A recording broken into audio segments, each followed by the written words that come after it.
Permulaan episod tahun 2022 ini memperlihatkan rakyat semakin dihambat tekanan kos sara hidup disebabkan kenaikan harga barang. Pertubuhan Bangsa Bersatu PBB mendakwa situasi kemiskinan di Malaysia jauh lebih buruk dari apa yang digambarkan oleh kerajaan.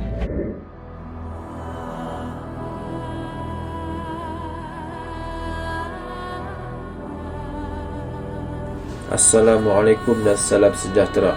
Tujuan pembentangan ini dirakamkan adalah untuk mengupas isu-isu kemiskinan bandar di Malaysia.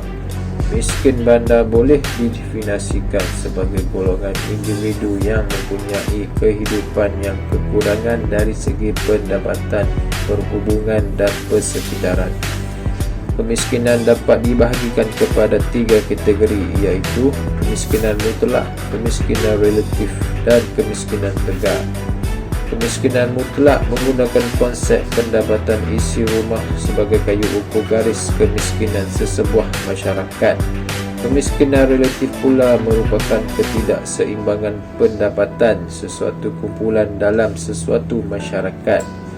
Manakala kemiskinan tegak pula mereka yang tidak mampu menampung keperluan asas minimum. Mengapakah isu ini boleh terjadi? Faktor pertama berlakunya adalah disebabkan oleh perebutan peluang pekerjaan.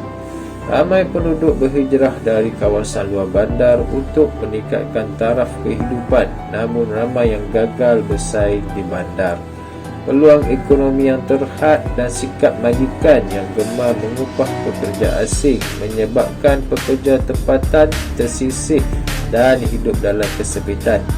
Peningkatan kos sara hidup juga menyebabkan penduduk terpaksa melalui kos sara hidup yang tinggi bagi memenuhi keperluan asas seperti tempat tinggal, pakaian, pendidikan, pengangkutan, kesihatan dan sebagainya. Selain itu, halangan sosial dan psikologi juga menjadi faktor kepada penyebab miskin bandar.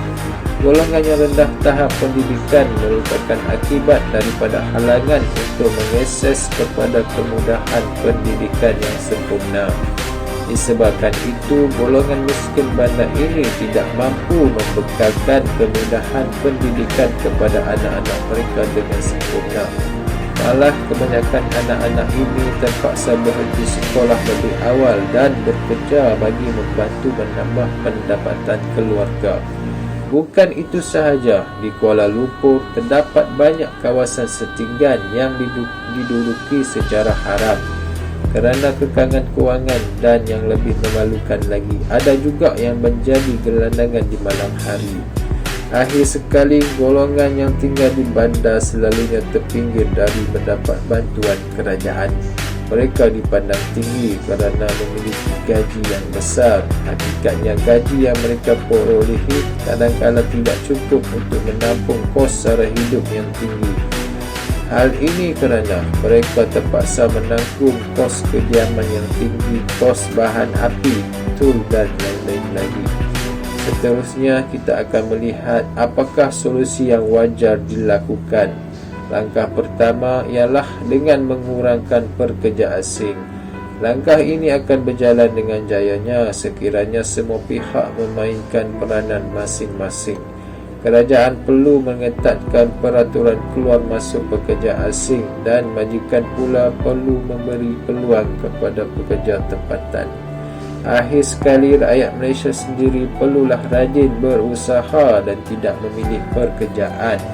Seterusnya, dengan memberi bantuan subsidi keperluan asas. Kerajaan perlu meluaskan bantuan subsidi ini di bandar juga kerana masih terdapat ramai golongan B40, iaitu golongan berpendapatan rendah yang tinggal di bandar. Bantuan seperti ini sedikit sebanyak dapat meringankan beban yang perlu ditanggung oleh ketua isi rumah. Akhir sekali, kerajaan perlu memperbanyakkan lagi pembinaan rumah kos rendah. Rumah-rumah mampu milik perlu dibina lebih banyak bagi membolehkan setiap keluarga mampu memiliki rumah sendiri. Rumah-rumah setinggal juga perlu dipantau dan ditempatkan semula di kawasan lebih selamat dan selesa bagi mengelakkan kejadian yang tidak diingini berlaku. Sekian sahaja dokumentari kumpulan kami dan saya akhiri dengan Assalamualaikum dan terima kasih.